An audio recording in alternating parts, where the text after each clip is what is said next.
Praise the lord. యేసు క్రీస్తు దివ్యనామంలో ఉదయకాల సమయంలో కార్యక్రమం వీక్షించుతున్న మీ అందరికీ నా హృదయపూర్వక వందనాలు తెలియజేస్తున్నాను. ఉదయకాల సమయంలో ఏదో ఒక విషయం కొరకు అనేక దినాలుగా ప్రార్థన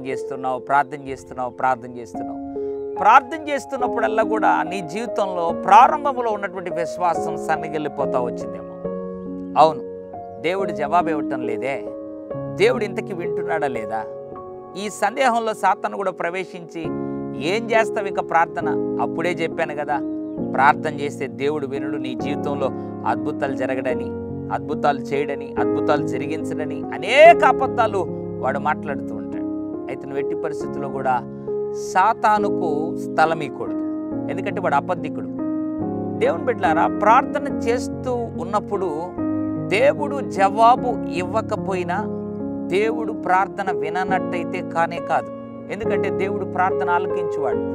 జవాబు ఆలస్యమైన దేవుడు అద్భుతం త్వరలో ఖచ్చితంగా చేస్తాడు. కాబట్టి ఉదయకాల సమయంలో ఇన్ని సంవత్సరాలు, ఇన్ని మాసాలు, ఇన్ని దినాలు ప్రార్థన చేస్తున్నాం. నీ బిడ్డల కొరకు, నీ భర్త కొరకు, నీ అప్పులు తీరడానికి, నీ వ్యాధులు స్వస్థపరచబడడానికి, నీ పరిచర్య కొరకు ప్రార్థన చేస్తున్నావు. విసిగిపోయి ఉన్నావా? దేవుడు ఒక మాటను జ్ఞాపకం చేస్తున్నాడు. యెషయా గ్రంథం 30వ అధ్యాయం 19వ వచనం. ఆయన నీ మాట వినగానే నీకు ఉత్తరం ఇచ్చును. Praise the lord. ఎంత అద్భుతమైన బలమునిచ్చే మాట కదండి.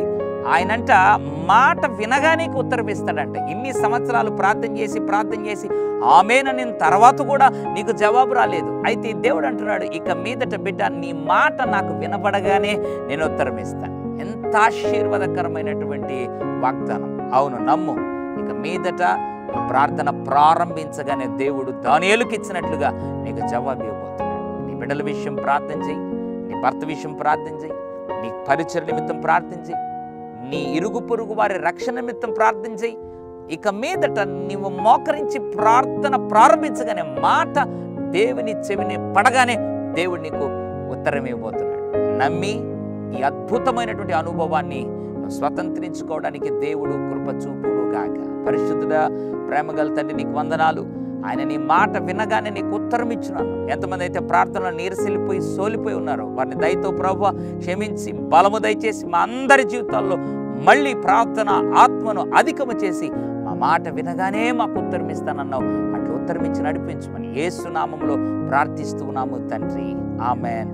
God bless you.